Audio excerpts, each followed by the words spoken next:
ข้างในจำเลยใช่ไหมใช่ไหมเธออยากรู้ว่าอะไรเอียงหูมาสาวใหญ่ใจสวยค่ะ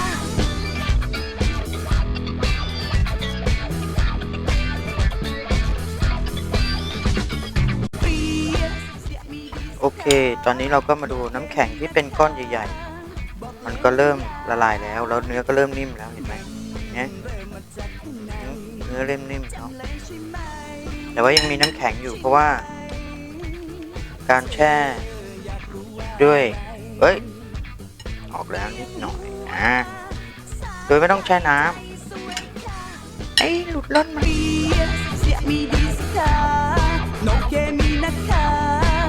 บอกเลยนะยามันเริ่มมาจากข้างในจำเลยใช่ไหมใช่ไหมเธออยากรู้ว่าอะไรเอียงหูมาสาวใหญ่ใจสวยค่ะ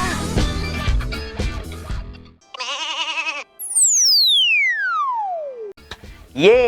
กลับมาแล้วกับ Make It Easy นะครับเทปนี้จะเป็นเทปที่บ่งบอกคุณว่าง่ายมากๆดูจากตั้งต้นแล้วก็คงจะรู้ว่าง่ายจริงๆคือเราได้เทคนิคมาใหม่นะครับเนื้อปลาที่เราแช่ไว้โดยเฉพาะถ้าเป็นปลาชิ้นนะปลาแบบปลาทั้งตัวนะครับหรือชิ้นใหญ่เนี่ยจะใช้เวลาน้อยกว่าที่เราทำเพราะว่าอันเนี้ยน้ำแข็งมันเข้าไปเกาะใน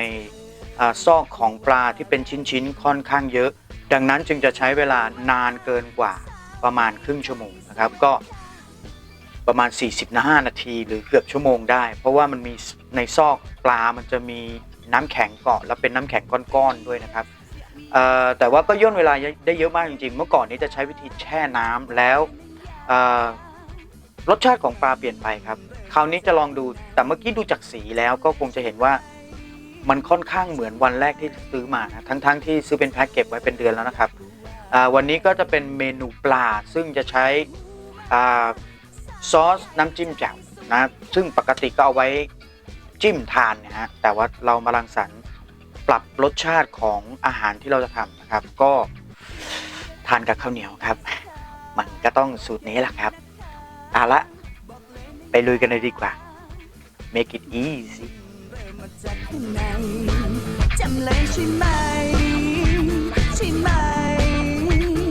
เธออยากรู้ว่าอะไรเอียงหูมาสาวใหญ่ใจสวยค่ะ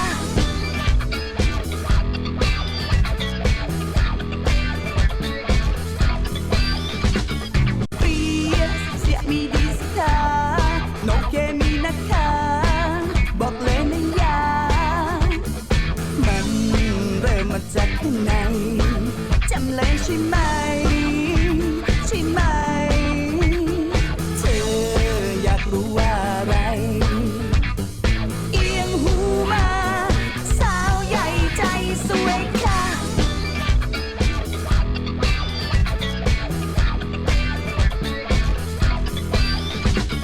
เปรียบเสียมีดีสกาโนเกมีนะคะบอกเลยนะยามันเริ่มมาจากข้างในจำเลยใช่ไหมใช่ไหมเธออยากรู้ว่าอะไรเอียงหูมาสาวใหญ่ใจสวยค่ะ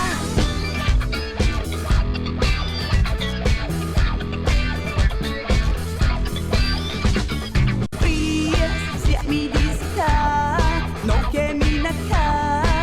บอกเลยนะยามันเริ่มมาจากข้างในจำเลยใช่ไหมใช่ไหมเธออยากรู้ว่าอะไรเอียงหูมาสาวใหญ่ใจสว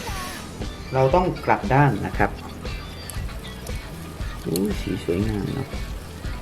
กลับด้านเขาหน่อยครับนี่แต่ว่ายังไม่แห้งนะเราต้องการความแห้งด้วยนะครับข้างล่างยังเยอะ ในอีกด้านหนึ่งเราก็จะใช้เวลาเท่ากัน รู้ว่าอะไรเอียงหูมาสาวใหญ่ใจสวยค่ะ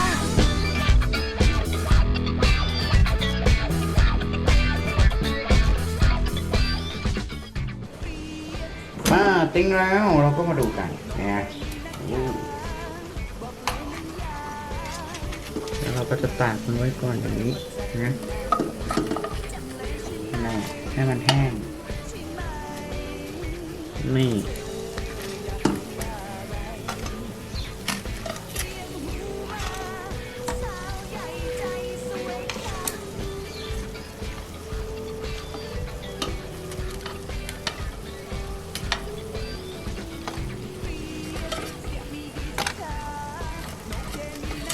เอาออกมาจากหม้อทอดเรียบร้อยแล้ว ดังนั้นเดี๋ยวเราจะปล่อยไว้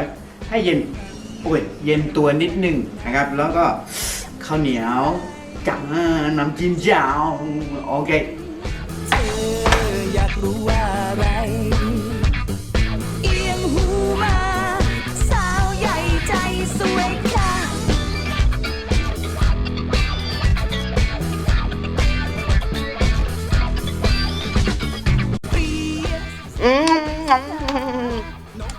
น้ำจิ้มมีแค่นี้เองนะ ส่วนใหญ่สุกัญญาใช้น้ำจิ้มแจ่วนะซอสพริกไทยดำแล้วก็โขลกสามเกลือครับ สามารถรังสรรค์อาหารได้เยอะมากเลย ยิ่งมีหม้อทอดไม่มีควันด้วย นี่เอามาตากเย็นแป๊บนึงกรอบเลยฮะ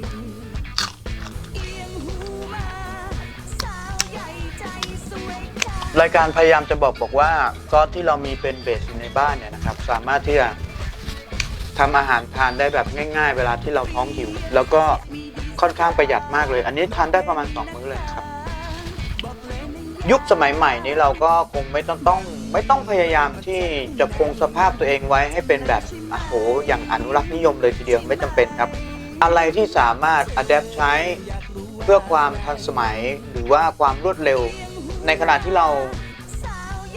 ทำอาหารด้วยแถมทำงานได้ด้วยก็แบบนี้นะครับง่ายอร่อยมากสินค้าอยู่ใต้คลิปนะครับขอบคุณมากครับสวัสดีครับ